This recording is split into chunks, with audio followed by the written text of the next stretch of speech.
Bonjour à tous, bienvenue sur le plateau du Village Semences pour notre interview du jour. Et je suis heureuse de recevoir à distance, mais très heureuse tout de même, Angélique Delahaye. Angélique Delahaye, vous êtes ancienne députée européenne, vous êtes vous-même agricultrice dans le sud-est de la France et vous êtes là parce que vous êtes présidente d'une association très intéressante qui s'appelle Solal et qui se consacre aux dons alimentaires agricoles.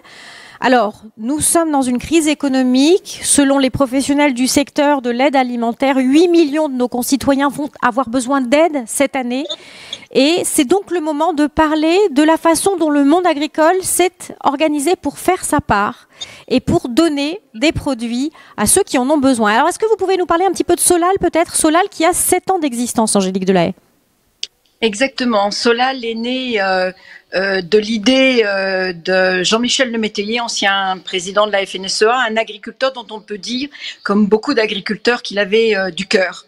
Et devant les difficultés de nos concitoyens, il y a effectivement 7 ans, que l'agriculture se mobilise, et sûrement déjà bien avant, mais en tous les cas de façon beaucoup plus formalisée et beaucoup plus structurée pour que ces produits dont l'agriculture ne peut pas forcément trouver preneur sur les marchés traditionnels fassent en sorte que ces produits ne soient pas perdus et soient consacrés à l'aide alimentaire.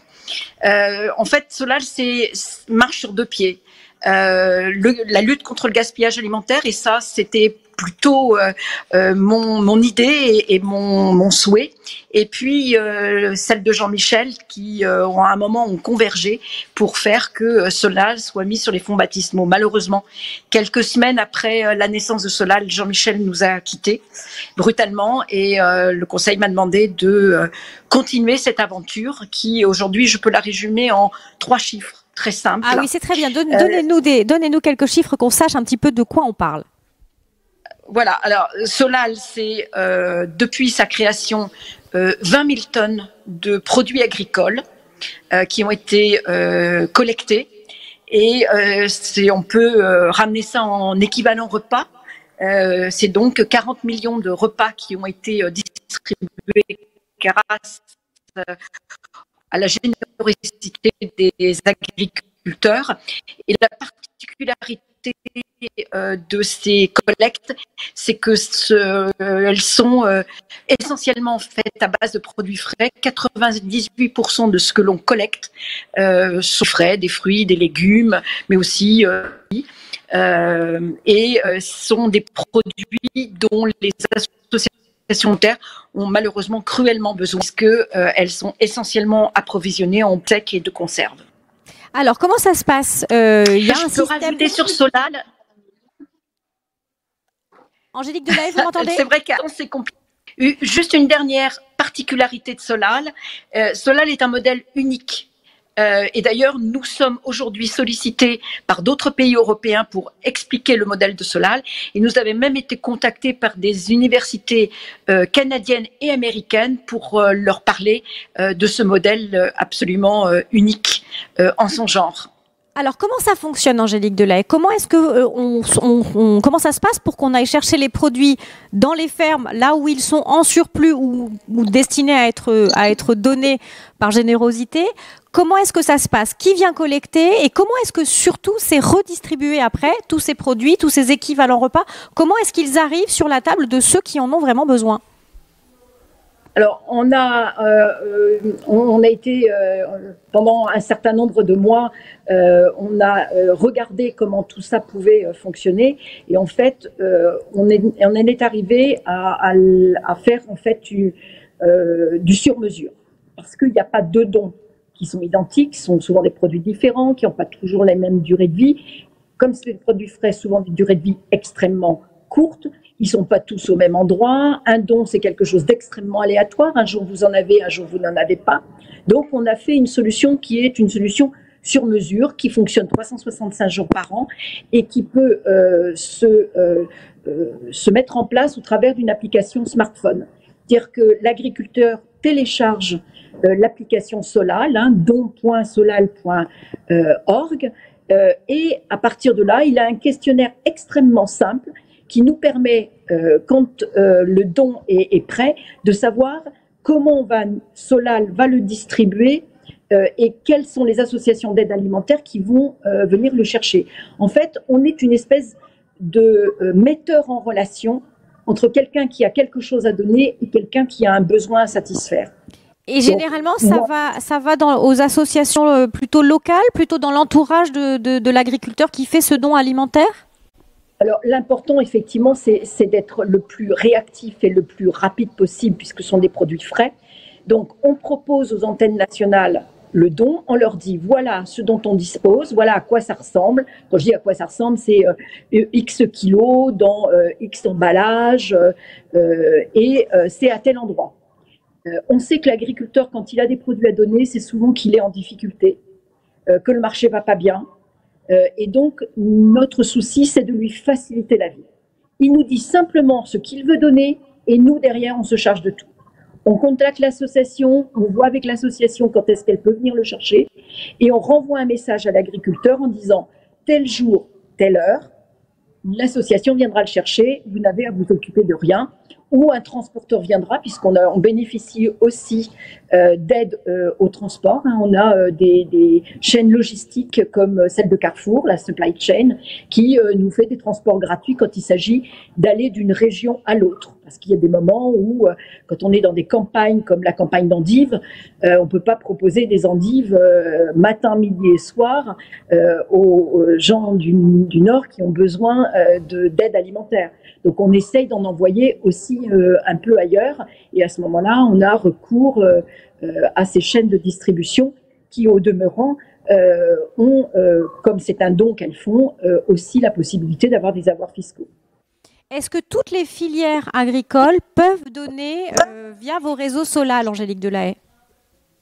Ah oui, parfaitement. Ou c'est des produits en nature, par exemple des fruits et légumes. Moi, ça m'arrive assez régulièrement de donner des produits, mais ça peut être par exemple pour un agriculteur céréalier, évidemment, il ne va pas nous donner une tonne de blé. Donc, il peut très bien dire à son organisme stockeur, écoutez, moi je vous livre X tonnes, il y a une tonne que vous une tonne ou peu importe le poids, que vous ne me paierez pas, mais j'abandonne cette recette au profit de Solal. Et Solal, à ce moment-là, récolte le don financier, monétisé, et on achète avec des produits qu'on redistribue aux associations d'aide alimentaire. On peut très bien racheter de la farine. L'agriculteur peut dire, moi je veux que mon don, j'abandonne ma tonne de céréales, mais je voudrais que vous achetiez je sais pas, de la farine ou d'autres produits. Et ce que l'on souhaite, nous, c'est que ça soit l'agriculteur qui fasse les choix. C'est lui qui peut dire, moi, je préférerais que vous donniez à tel asso ou à tel autre asso. S'il ne nous dit rien, on propose à tout le monde. Et on essaye de servir même les plus petites. Et ça, Jean-Michel y tenait particulièrement. Des 450 000 à peu près agriculteurs en France, combien sont déjà impliqués dans vos circuits Solal ? C'est compliqué de dire combien parce que on a un certain nombre de coopératives qui, elles, peuvent avoir jusqu'à 300 ou 400 adhérents. Donc, on ne compte pas, nous, en nombre d'agriculteurs. On devrait, ça serait sûrement plus vendeur que de compter en tonnes de produits collectés. Aujourd'hui, ce qu'on peut dire, c'est qu'on a 7 antennes régionales. Donc, on essaye de se rapprocher le plus possible du terrain pour être au plus près des agriculteurs et donc pouvoir collecter et se faire connaître aussi sur le terrain parce que on n'est qu'une petite association avec trois collaboratrices, une présidente et un secrétaire général, un trésorier, donc on est très peu nombreux. Et l'idée, c'est effectivement de toucher l'ensemble des agriculteurs. Bon, on a aussi les réseaux des caisses MSA qui maintenant vont nous accompagner, mais aussi les fédérations départementales FNSEA. On a proposé à d'autres syndicats agricoles de le faire, mais a priori, ils n'ont pas souhaité pour le moment donner suite. Nous, on n'a pas d'obédience, donc on prend tout ce que les agriculteurs peuvent donner. Même le petit don, ça nous est arrivé de prendre 20 fromages. Peu importe, il n'y a pas de petits dons, il n'y a pas de gros dons. Il y a surtout à aider nos concitoyens qui sont dans la difficulté alimentaire. Et ils sont de plus en plus nombreux. Et c'est ce qui nous motive tous les matins. J'aimerais, Angélique, ce sera ma dernière question, qu'on parle de ce qui s'est passé pendant le premier confinement. On s'est retrouvé avec des structuration de la distribution alimentaire totalement perturbée, avec des stocks de produits alimentaires auxquels il fallait trouver une destination très vite. Et on vous a demandé votre aide, notamment pour les fromages. Est-ce que vous pouvez nous raconter comment vous vous êtes organisé ? Ah oui, alors ça a été une sacrée aventure, mais j'allais dire à toute chose, malheur est bon, ça nous a permis de découvrir aussi des secteurs qu'on n'aurait jamais imaginé en crise, comme les fromages AOP. Ça, j'avoue que quand on nous a dit on a des tonnes de fromage AOP à donner, on s'y est mis. Et tout ce qui nous a été donné a été distribué aux associations d'aide alimentaire. Et on est très heureux d'avoir pu rendre ce service à des produits de qualité et de pouvoir offrir, même si c'est, j'allais dire, notre quotidien, des produits de qualité à nos concitoyens, parce que tout ce qui vient de l'agriculture française, ce sont des produits de qualité. Et on met un point d'honneur à ce que les produits qui soient donnés soient des produits dont on ait l'assurance qu'il n'y aura pas derrière de déchets ou de pertes. On n'est pas là pour trier des produits qui n'auraient pas de raison d'aller à l'aide alimentaire. Merci beaucoup Angélique Delahaye, on est très content d'avoir découvert cette association, on est très content de savoir que la lutte contre le gaspillage et nourrir nos concitoyens, ça passe aussi par ces circuits-là.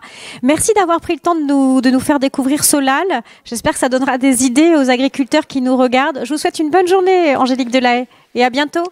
Merci. Merci. Bonne journée.